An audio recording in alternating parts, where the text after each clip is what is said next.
My professor said it was just coffee. But that night changed everything. It all started on an ordinary Tuesday morning, or at least, that's what I thought. The fall semester at New York University had just begun, and the campus was wrapped in the kind of chill that made scarves and steaming cups of coffee look like art.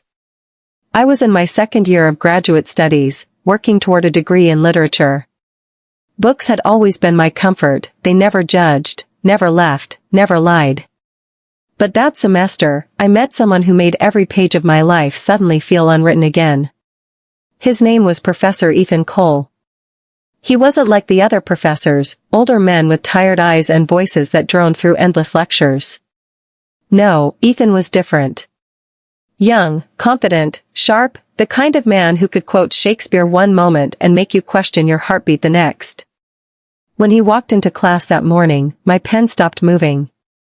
His voice, calm, deep, deliberate, filled the room. Literature, he said, isn't just words. It's emotion carved into paper. And just like that, my semester changed. Chapter 1, The Glance. At first, it was nothing, a casual exchange of ideas, a few questions after class. But soon, I started to notice the way his eyes lingered a second too long when I spoke. The way he remembered every book I mentioned, every line I loved. One evening after a particularly intense discussion about love and morality in classic novels, I stayed behind to return a book I'd borrowed from his shelf. He looked up from his notes as I approached. "Still thinking about that ending?" he asked, half smiling. "I can't stop," I admitted. "It's haunting." He leaned back, studying me with an unreadable expression. That's how good writing works. It gets under your skin, refuses to leave. His words hung between us, heavier than they should have. I could feel it, the quiet electricity, the kind that feels dangerous and beautiful all at once. Then he said something that made my heart skip. "Maybe we should continue this conversation, over coffee?" "Just coffee." That's what he said.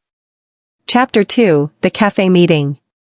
We met the next evening at a small cafe near campus, dim lights, jazz playing in the background, the smell of roasted beans and rain on the street. He was already there when I arrived, his sleeves rolled up, his laptop open, a faint smile playing on his lips. "You made it," he said softly, rising slightly as I sat down. "It's just coffee, right?" I teased. He chuckled. "Of course. Just coffee." But it wasn't just coffee. Every word, every laugh, every shared story pulled us closer. He told me about his time studying in Oxford, how he missed the quiet nights spent reading in the library. I told him about my dream to write, to one day create something that mattered. Hours passed unnoticed. By the time we stepped outside, the city lights were flickering like stars, and a strange stillness filled the air. He looked at me for a long moment. "You have something," he said finally. "A way of seeing the world that feels honest." I wanted to speak, to thank him, but my voice caught. Instead, we just stood there, student and professor, two people on the edge of something neither of us planned. Chapter 3, The Unspoken. After that night, things shifted. Class felt different. His lectures seemed aimed at me, even when they weren't. His gaze found mine across crowded rooms, and I could feel my pulse racing every time it did. We both knew the rules, unspoken, but clear. Professors didn't meet students for coffee. They didn't exchange long looks or write emails that ended with, "See you tomorrow," and maybe, another coffee? But we did. Late-night messages became part of our rhythm. Discussions about poetry turned into confessions about loneliness, about dreams, about fears. One rainy Friday evening, he sent a message that simply said, "You left your notebook. Come by my office if you want it back." When I arrived, his office lights were dim. The world outside was soaked in rain. He handed me the notebook, our fingers brushed, and suddenly, silence swallowed the room. "I shouldn't feel this way," he whispered. "Then don't," I said softly, even though we both knew it was already too late. He stepped closer, his eyes searching mine. "You're making this very hard for me." And you're not making it easy, I replied, smiling nervously. He laughed, that deep, quiet laugh that always made me melt, then shook his head as if trying to stop himself from doing something foolish. But neither of us moved away. Chapter 4, that night. A week later, after class, he found me in the library. I'm heading to a small poetry reading tonight, he said. Would you like to join me? My answer came before I could think. Yes. The cafe was quiet, candlelit, the kind of place where words felt like secrets. We listened to poets speak about love and loss, and at some point, his hand brushed mine under the table. Neither of us pulled away. Afterward, he walked me home. The city glowed under the rain-soaked streets, our reflections moving side by side. When we reached my apartment building, I turned to thank him. It's late, I whispered. He nodded. Yeah, late. But neither of us moved. He looked at me then, really looked, and in that moment, every unspoken word between us finally made sense. He reached out, brushed a strand of hair from my face, and whispered, I told myself it was just coffee.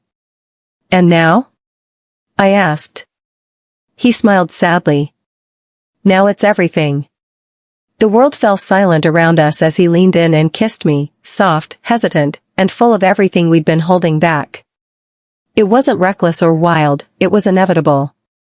That night didn't change the world, but it changed ours. Chapter 5, The Consequences. The following weeks were a blur of stolen glances, quiet smiles, and moments that existed between right and wrong. We never spoke of what we were, we just were. But whispers started to spread. A classmate noticed the way he lingered near my desk, the way his eyes softened when I spoke.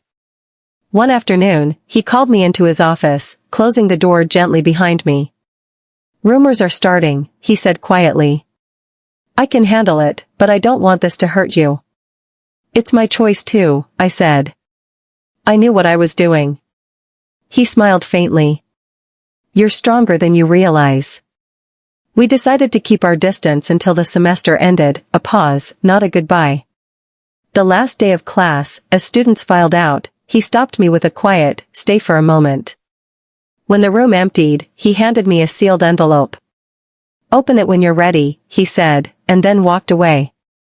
Inside was a single page, written in his neat handwriting. When the world isn't watching, meet me at our cafe. No titles. No rules. Just us. Chapter 6, The Beginning. 2 months later, after grades were posted and the semester was over, I went to the cafe. He was already there, sitting at the same corner table, that same half-smile waiting just for me. Didn't think you'd come, he said softly. I didn't think I could stay away, I replied. He reached across the table, his hand finding mine without hesitation this time. No lectures, I said. No assignments, he teased. Just coffee, I whispered, smiling. He laughed, that deep, familiar sound that once felt forbidden, and shook his head. No, not just coffee. And as the city lights glowed outside, we began again, not as professor and student, but as two people who'd finally found their place in each other's story. Epilogue, 2 years later. 2 years later, I published my first book. On the dedication page, it read, For the man who taught me that sometimes, love is the most beautiful lesson of all. Ethan was there at the launch, standing quietly at the back, his eyes full of pride. When the event ended, he came up to me and smiled. You did it, he said. We did, I corrected, taking his hand. Outside, the city shimmered just like that first night, the night that started with just coffee and ended with everything.